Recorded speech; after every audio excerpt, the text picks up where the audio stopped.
Entering and contracting adalah langkah awal dalam proses OD. Mereka melibatkan atau mendefinisikan dalam cara pendahuluan masalah organisasi atau peluang untuk pengembangan dan pengembangan leasing hubungan kolaboratif antara praktisi OD dan anggota klien sistem tentang cara mengatasi masalah tersebut. Selanjutnya proses entering. Sebuah proses pengembangan organisasi umumnya dimulai ketika seorang anggota sebuah organisasi atau unit kontak praktisi pengembangan organisasi meminta bantuan potensial dalam menangani suatu isu. Dalam membantu menilai masalah ini, praktisi pengembangan organisasi mungkin perlu untuk mengumpulkan data awal tentang organisasi. Selanjutnya, klarifikasi isu organisasi. Ketika mencari bantuan dari praktisi OD, organisasi biasanya mulai dengan menyajikan masalah-masalah yang telah menyebabkan mereka untuk mempertimbangkan proses OD. Praktisi OD perlu untuk mengumpulkan data organisasi dan interview anggota yang berperan penting dalam organisasi. Hal ini dilakukan untuk memperoleh pemahaman organisasi. Selanjutnya, menentukan klien relevan. Aktivitas berikutnya adalah menentukan relevan klien untuk menunjuk permasalahan organisasi. Menentukan klien yang relevan lebih kompleks ketika masalah organisasi tidak dapat mudah diatasi dalam satu unit.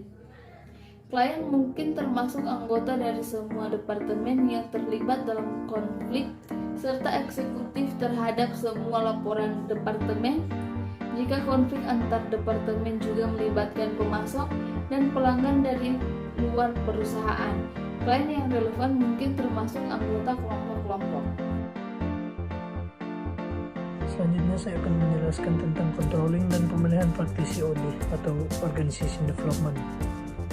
Pentingnya proses controlling adalah membuat keputusan yang baik tentang bagaimana cara melaksanakan proses Organization Development. Tahap controlling dijelaskan bahwa dalam OD umumnya ada 3 aspek, yaitu menyusun tujuan utama dalam rangkaian proses OD, menentukan waktu dan resources yang harus terlibat, dan aturan bahwa pihak praktisi dan pihak internal organisasi harus bekerja sama. Selanjutnya pemilihan praktisi OD. Kegiatan terakhir yang terlibat dalam memasuki hubungan OD adalah memilih seorang praktisi OD yang memiliki keahlian dan pengalaman untuk bekerja sama dengan anggota tentang isu organisasi. Manajemen harus mempertimbangkan kemampuan mereka sebelum memilih praktisi, termasuk untuk membentuk hubungan interpersonal yang sehat, tingkat fokus yang pada masalah, keterampilan praktisi relatif terhadap masalah, sejauh mana konsultan menginformasikan secara jelas kepada klien mengenai peran dan kontribusi, dan apakah praktisi memiliki asosiasi profesional. Developing a contract. Persetujuan adalah kelanjutan dari entering yang menjelaskan bagaimana proses OD akan dilanjutkan.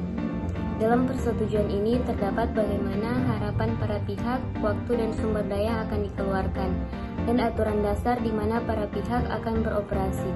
Tujuan dalam kontrak adalah membuat keputusan yang baik tentang bagaimana proses OD berjalan. Selanjutnya, ekspektasi. Pada tahap ini, klien menyatakan layanan dan hasil yang akan diberikan oleh prediksi OD dan menjelaskan apa harapan organisasi baik dari proses maupun konsultan. Klien biasanya dapat menggambarkan hasil yang diinginkan, seperti biaya yang lebih rendah atau kepuasan kerja yang lebih tinggi. Selanjutnya, saya akan menjelaskan mengenai time and resource dan ground rules. Time and resource untuk mencapai perubahan organisasi dan praktisi OD harus berkomitmen mengenai waktu dan sumber daya. Harus ada kejelasan tentang berapa banyak energi dan berapa banyak sumber daya akan didedikasikan untuk proses perubahan. Dan ground rules, proses ini merupakan tahapan terakhir dan harus disepakati. Proses ini harus menentukan bahwa pihak internal organisasi dan praktisi harus bekerja sama untuk memperoleh hasil yang maksimal.